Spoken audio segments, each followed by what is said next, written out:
My colleagues of the Congress, I have the distinct privilege, the high personal honor, and it is indeed a very personal pleasure to present to you the President of the United States.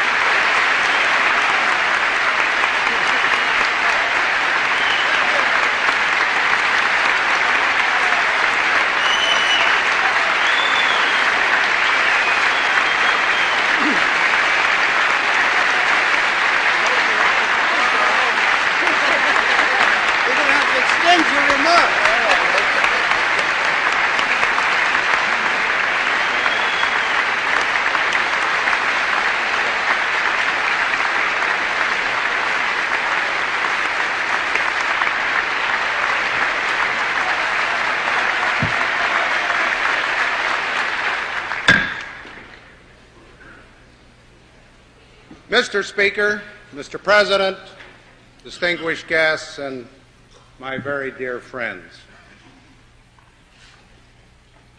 My fellow Americans, we have a lot of work to do. My former colleagues, you and I have a lot of work to do. Let's get on with it.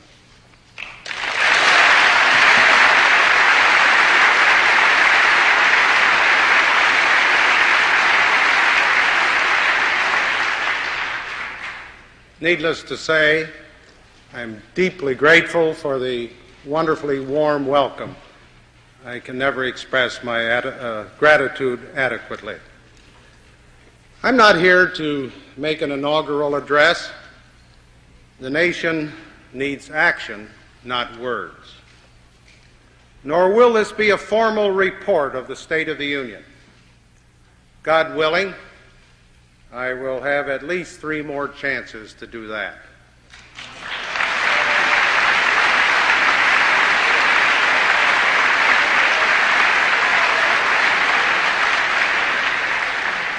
It's good to be back in the People's House.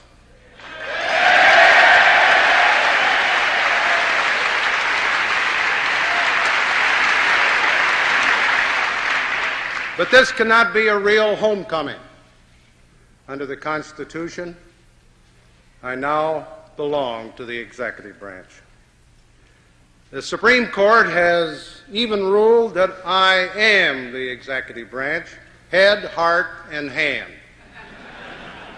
With due respect to the learned justices, and I greatly respect the judiciary, part of my heart will always be here on Capitol Hill.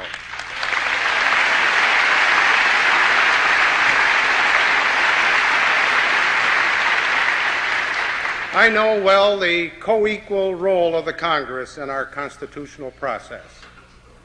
I love the House of Representatives. I revere the traditions of the Senate, despite my too short internship in that great body. As President, within the limits of basic principles, my motto toward the Congress is communication, conciliation, compromise, and cooperation.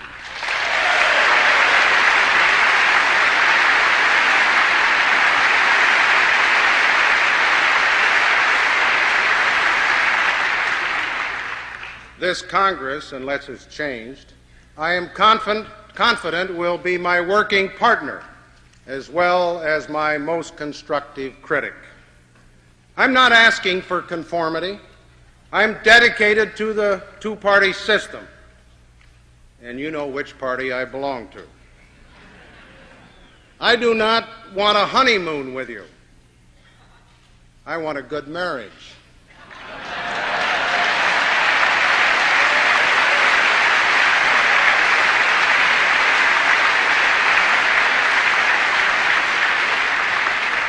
I want progress and I want problem solving, which requires my best efforts and also your best efforts. I have no need to learn how Congress speaks for the people. As President, I intend to listen. But I also intend to listen to the peoples themselves, all the people, as I promised last Friday. I want to be sure that we are all tuned in to the real voice of America. My administration starts off by seeking unity in diversity. My office door has always been open, and that is how it's going to be at the White House.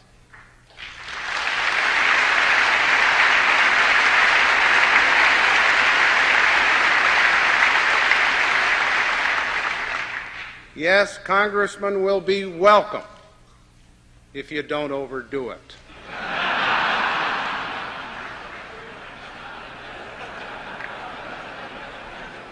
The first 7 words of the Constitution, and the most important, are these: we, the people of the United States.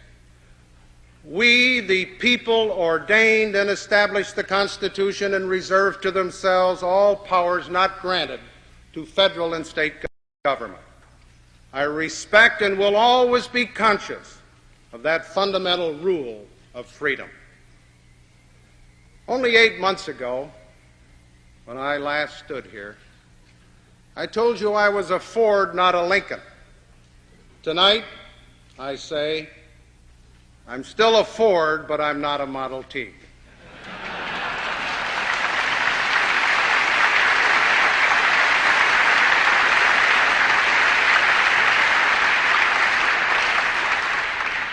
I do have some old-fashioned ideas, however. I believe in the very basic decency and fairness of America. I believe in the integrity and patriotism of the Congress. And while I am aware of the House rule that no one ever speaks to the galleries, I believe in the First Amendment and the absolute necessity of a free press.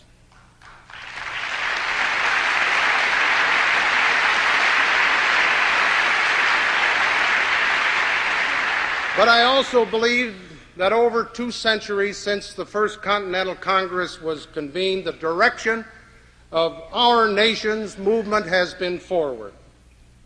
I am here to confess that in my first campaign for president of my senior class in South High School in Grand Rapids, Michigan, I headed the Progressive Party ticket and lost. Maybe that's why I became a Republican. Now I ask you to join with me in getting this country revved up and moving. My instinctive judgment is that the state of the union is excellent, but the state of our economy is not so good. Everywhere I've been as vice president, some 118,000 miles in 40 states and some 55 press conferences, the unanimous concern of Americans is inflation. For once, all the polls seem to agree. They also suggest that the people blame government far more than either management or labor for the high cost of everything they have to buy. You who come from 50 states, 3 territories, and the District of Columbia know this better than I do. That is why you have created, since I left, your new Budget Reform Committee. I welcome it, and I will work with its members to bring the federal budget into balance in fiscal year 1976.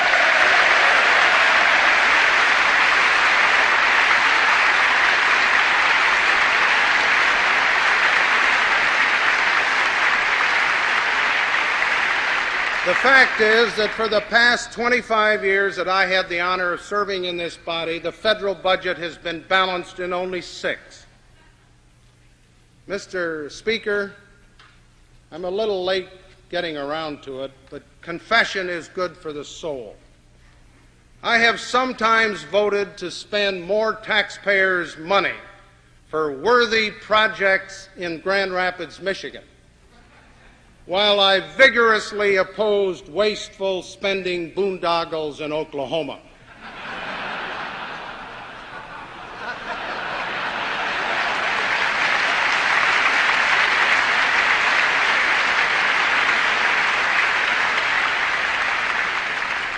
Be that as it may, Mr. Speaker, you and I have always stood together against unwarranted cuts in national defense.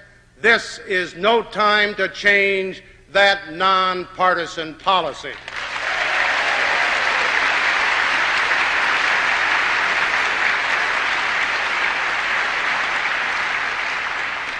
Just as escalating federal spending has been a prime cause of higher prices over many years, it may take some time to stop inflation.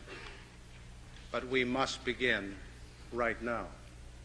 For a start, before your Labor Day recess, Congress should reactivate the Cost of Living Council through passage of a clean bill without reimposing controls that will let us monitor wages and prices to expose abuses.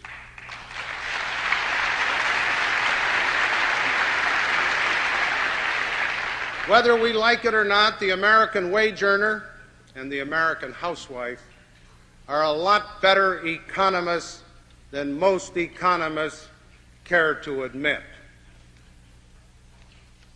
They know that a government big enough to give you everything you want is a government big enough to take from you everything you have.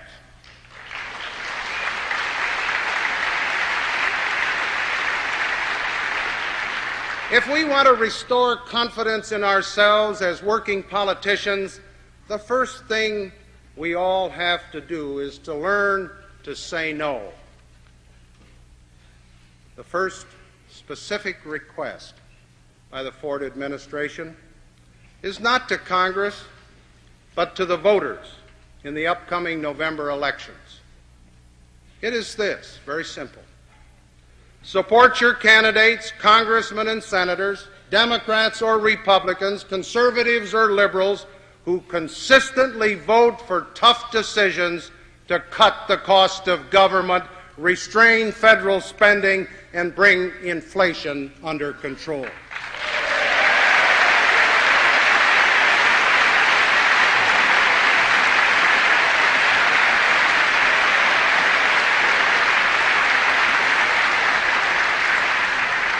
I applaud the initiatives Congress has already taken. The only fault I find with the Joint Economic Committee study on inflation, authorized last week, is that we need its experts' findings in 6 weeks instead of 6 months. A month ago, the distinguished majority leader of the United States Senate asked the White House to convene an economic conference of members of Congress, the President's economic consultants, and some of the best economic brains from labor, industry, and agriculture. Later, this was perfected by resolution to assemble a domestic summit meeting to devise a bipartisan action for stability and growth in the American economy. Neither I nor my staff have much time right now for letter writing. So I will respond. I accept this suggestion, and I will personally preside.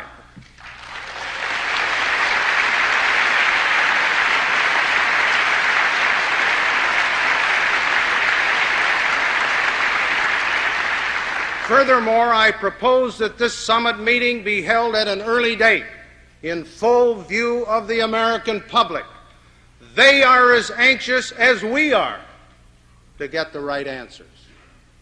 My first priority is to work with you to bring inflation under control. Inflation is domestic enemy number one. To restore economic confidence, the government in Washington must provide some leadership. It does no good to blame the public for spending too much when the government is spending too much.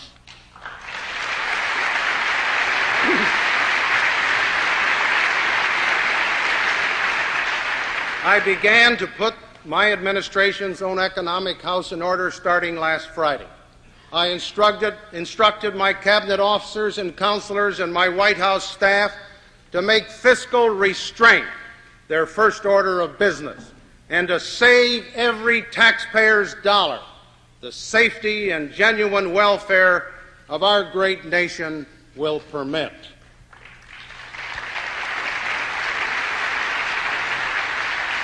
Some economic activities will be affected more by monetary and fiscal restraint than other activities. Good government clearly requires that we tend to the economic problems facing our country in a spirit of equity to all of our citizens in all segments of our society. Tonight, obviously, is no time to threaten you with vetoes.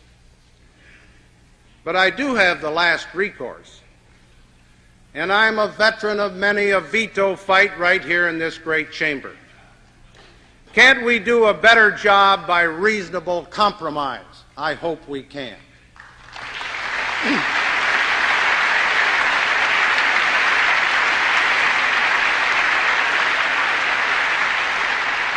Minutes after I took the presidential oath, the joint leadership of Congress told me at the White House they would go more than halfway to meet me. This was confirmed in your unanimous concurrent resolution of cooperation, for which I'm deeply grateful. If, for my part, I go more than halfway to meet the Congress, maybe we can find a much larger area of national agreement. I bring no legislative shopping list here this evening. I will deal with specifics in future messages and talks with you. But here are a few examples of how seriously I feel about what we must do together. Last week, the Congress passed the Elementary and Secondary Education Bill, and I found it on my desk. Any reservations I might have about some of its provisions, and I do have, fade in comparison to the urgent needs of America for quality education. I will sign it in a few days.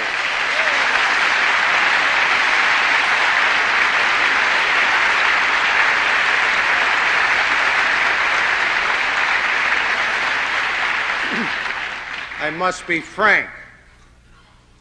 In implementing its provisions, I will oppose excessive funding during this inflationary crisis. As Vice President, I studied various proposals for better health care financing. I saw them coming closer together and urged my friends in the Congress and in the administration to sit down and sweat out a sound compromise. The comprehensive health insurance plan goes a long ways toward providing early relief to people who are sick. Why don't we write, and I ask this with the greatest spirit of cooperation, why don't we write a good health bill on the statute books in 1964 before this Congress adjourns? 74, excuse me. The economy of our country is critically dependent on how we interact with the economies of other countries.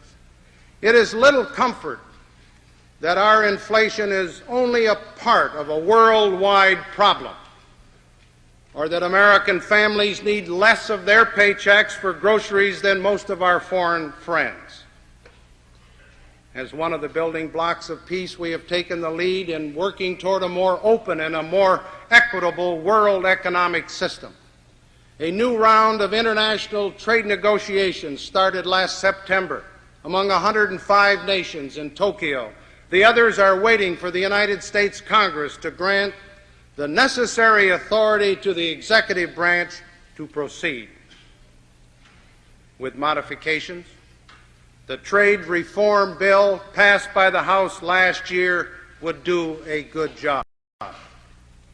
I understand good progress has been made in the Senate Committee on Finance, but I'm optimistic, as always, that the Senate will pass an acceptable bill quickly as a key part of our joint prosperity campaign.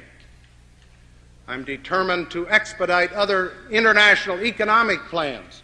We will be working together with other nations to find better ways to prevent shortages of food and fuel.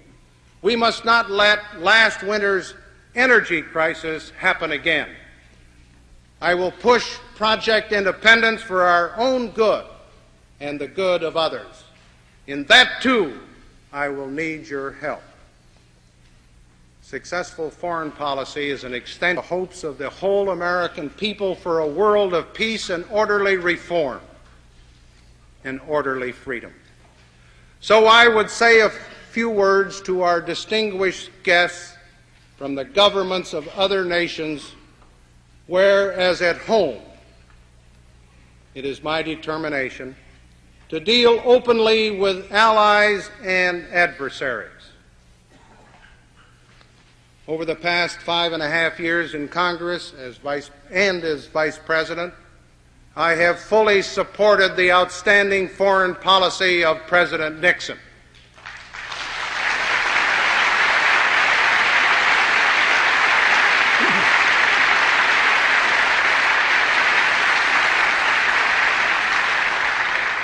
This policy I intend to continue.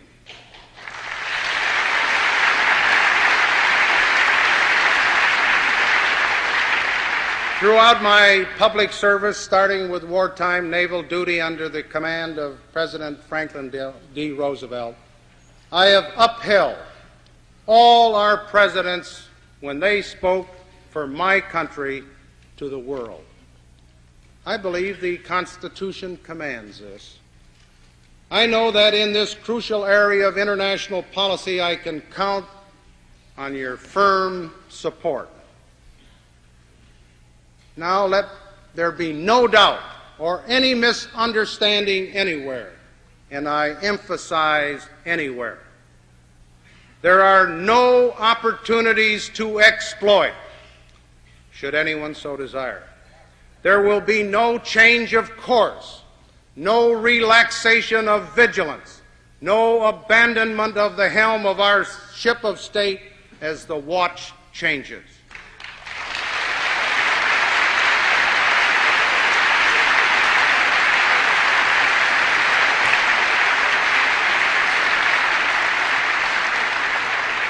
We stand by our commitments, and we will live up to our responsibilities in our formal alliances, in our friendships, and in our improving relations with potential adversaries. On this, Americans are united and strong. Under my term of leadership, I hope we will become more united. I am certain America will remain strong. A strong defense is the surest way to peace. Strength makes détente attainable. Weakness invites war, as my generation knows from 4 very bitter experiences. Just as America's will for peace is second to none, so will America's strength be second to none.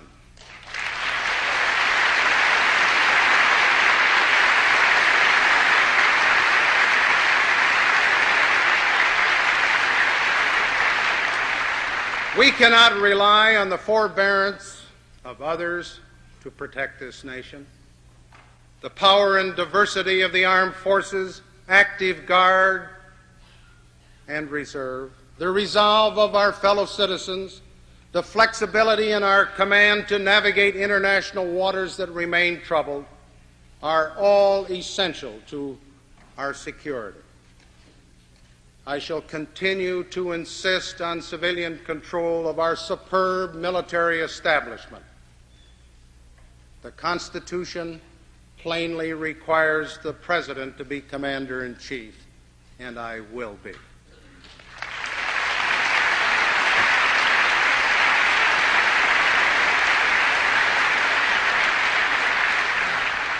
Our job will not be easy.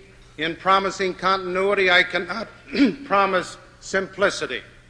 The problems and challenges of the world remain complex and difficult, but we have set out on a path of reason, of fairness, and we will continue on it.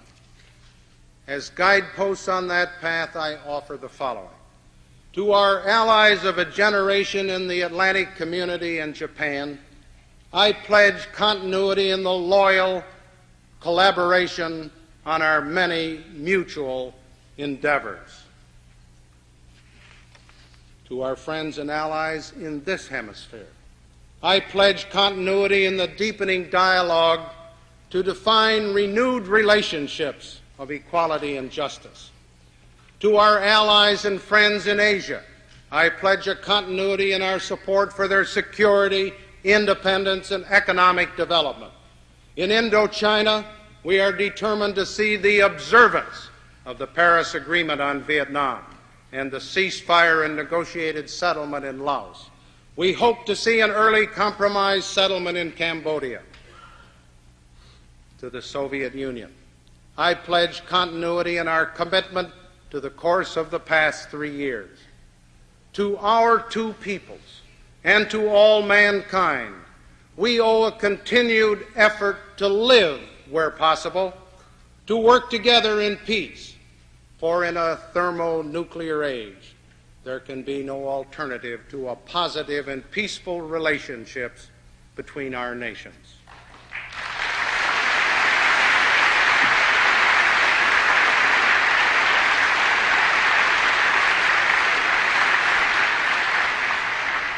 To the People's Republic of China, whose legendary hospitality I enjoyed, I pledge continuity in our commitment to the principles of the Shanghai Communique.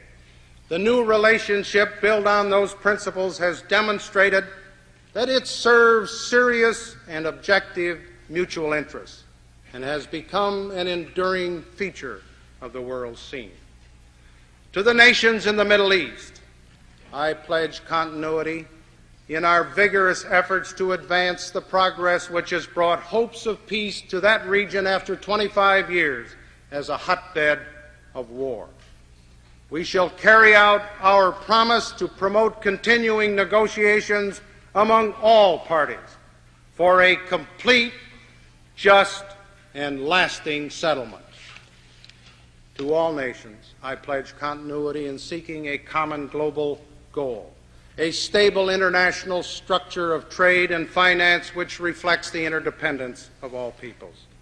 To the entire international community, to the United Nations, to the world's non-aligned nations, and to all others, I pledge continuity in our dedication to the humane goals which throughout our history has been so much of America's contribution to mankind.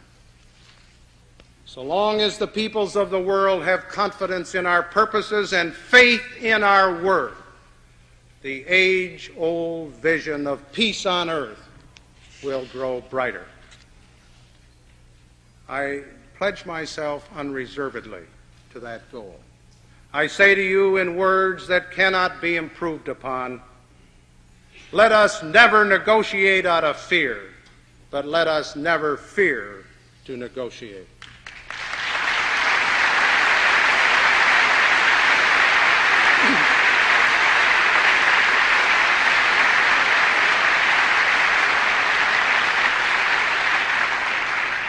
As Vice President, at the request of the President, I address myself to the individual rights of Americans in the area of privacy. There will be no illegal tappings, eavesdropping, buggings, or break-ins by my administration.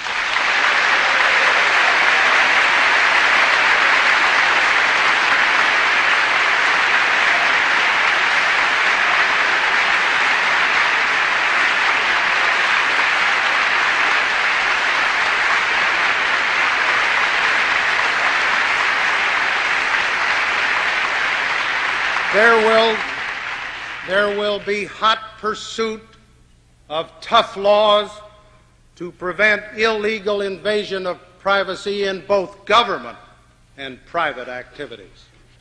On the higher plane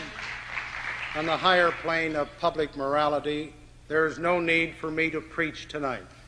We have thousands of far better preachers and millions of sacred scriptures to guide us on the path of personal right living and exemplary official conduct. If we can make effective and earlier use of moral and ethical wisdom of the centuries in today's complex society, we will prevent more crime and more corruption than all the policemen and prosecutors governments can ever deter. This is a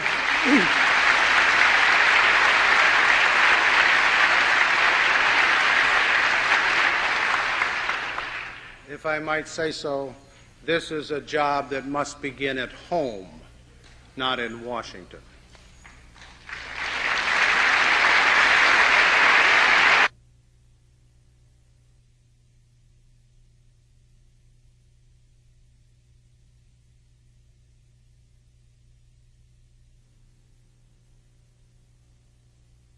I realized that I was wrong. I am your man. For it was your carefully weighed confirmation that changed my occupation. The truth is, I am the people's man, for you acted in their name. And I accepted and began my new and solemn trust with a promise to serve all the people and do the best that I can for America. When I say all the people, I mean exactly that. To the limits of my strength and ability, I will be the president of black, brown, red, and white Americans.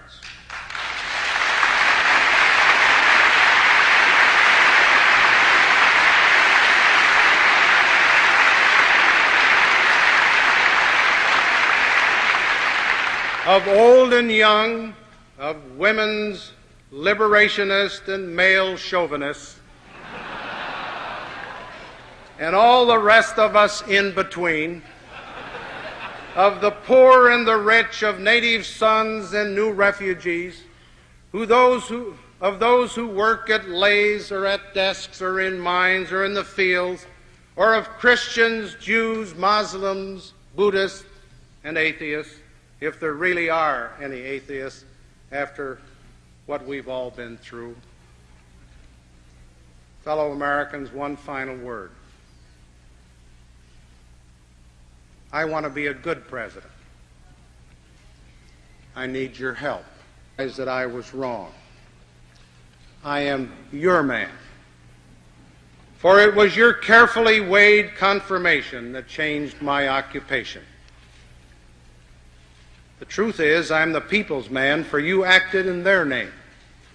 And I accepted and began my new and solemn trust with a promise to serve all the people and do the best that I can for America. When I say all the people, I mean exactly that.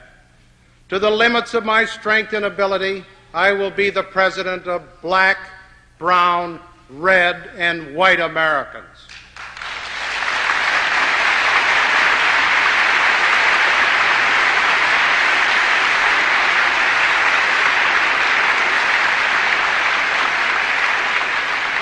Of old and young, of women's liberationists and male chauvinists, and all the rest of us in between, of the poor and the rich, of native sons and new refugees, of those who work at lays or at desks or in mines or in the fields, or of Christians, Jews, Muslims, Buddhists, and atheists, if there really are any atheists after what we've all been through. Fellow Americans, one final word. I want to be a good president. I need your help. We all need God's sure guidance. With it, nothing can stop the United States of America. Thank you very much.